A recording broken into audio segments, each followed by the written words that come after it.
What's going on, guys? Welcome back to my channel and another episode of Weekend Watch, where I break down the top 5 movies at the weekend box office, and I also let you know what is coming to streaming services.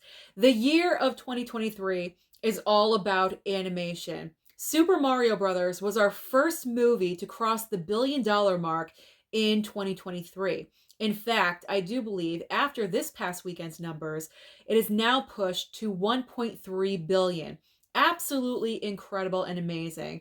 But now the time is to focus on Spider-Man Across the Spiderverse, because this past debut opening weekend, Across the Spiderverse brought in $120.5 million just domestically and over $200 million worldwide. So now we have to ask the question, is Spider-Man Across the Spider-Verse capable of bringing in $1 billion? Well, there's a lot of factors working in its favor.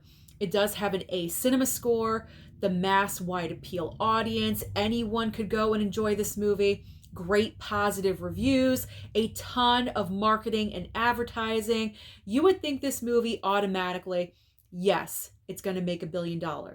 However, I do believe the studio made one major mistake, and that is releasing it in June instead of August. If this movie opened up in August, where there's not really a ton of huge competition, I think hands down, Across the Spider-Verse would bring in $1 billion. But I have some hesitation because in the month of June, there's so many heavy hitters coming out week after week. And when that occurs, the next big movie takes away those primary screens, the IMAXs, the Dolbys. So I could be wrong about this. Trust me, I want to be wrong about this. I want every movie to succeed and make so much money. But because of the studio placing it in the wrong month, I think that's what may hurt the movie from reaching $1 billion.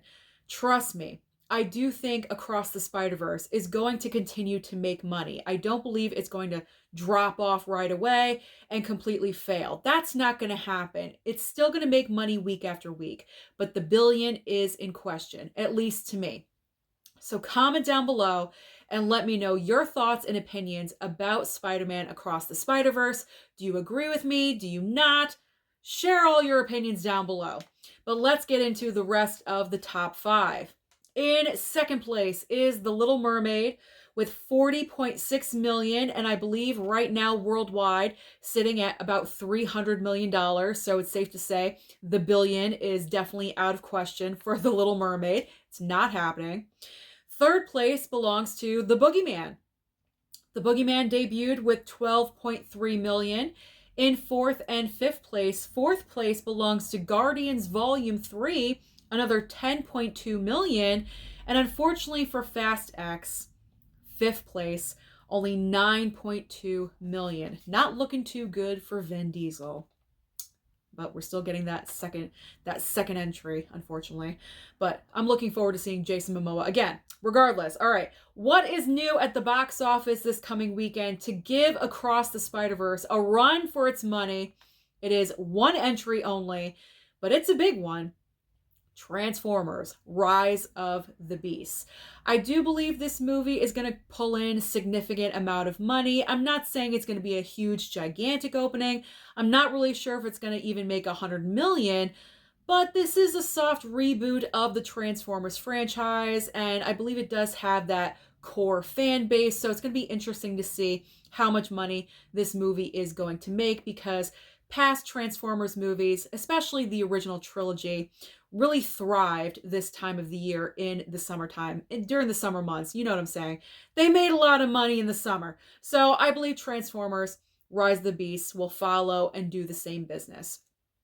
But what is new on streaming? Just in case you don't want to go out, you're tired of all the blockbusters and you want to stay home, there's always options on streaming for you. And this is a huge streaming weekend. We do have a couple of overlaps. So if you don't have a certain streaming service and you do have another one, then this will benefit you. You'll understand what I mean when I get to it. All right, so over on Netflix, we have Arnold limited series, all about Arnold Schwarzenegger. I know someone that's going to be extremely excited about this one. and also Living. This movie was nominated at the Academy Awards, so if you want to check that out, I believe it's debuting on June 5th. I personally am putting it on my list. Then over on Max, we have just a little movie called Avatar: The Way of Water. If you guys were interested in watching this for the very first time, you can stream it over on Max. Over on Hulu, we have Flamin' Hot, which apparently is the true story of how the Flamin' Hot Cheeto came to be. So if you're interested in that, it's going to be on Hulu. And also The Amazing Maurice. Disney Plus. So if you don't have Max or Hulu, if you have Disney Plus, then this is where you're going to benefit, because Disney Plus is also going to have Avatar: The Way of Water and also Flamin' Hot. Amazon Prime, another huge debut. We have Creed 3, June 9th. We're going to have Creed 3 and also Tar with Cate Blanchett. Peacock is going to have Renfield with Nicolas Cage. That is coming June 9th as well. It is coming out on physical media on Tuesday, but if you want to save a little bit of money and you want to stream it, then there you go. This coming Friday, you can stream it on Peacock, as well as a limited series starring Kaylee Cuoco called Based on a True Story. And finally ending with Apple TV Plus, Tom Holland starring in The Crowded Room. Sorry, messed it up. The Crowded Room. So that is everything happening at the box office and also on streaming. So comment down below and let me know your thoughts again about Spider-Man Across the Spider-Verse. Is it going to make $1 billion? Yes or no? Comment down below and let me know your thoughts. Don't forget to like and subscribe before you leave, and I'll see you next time.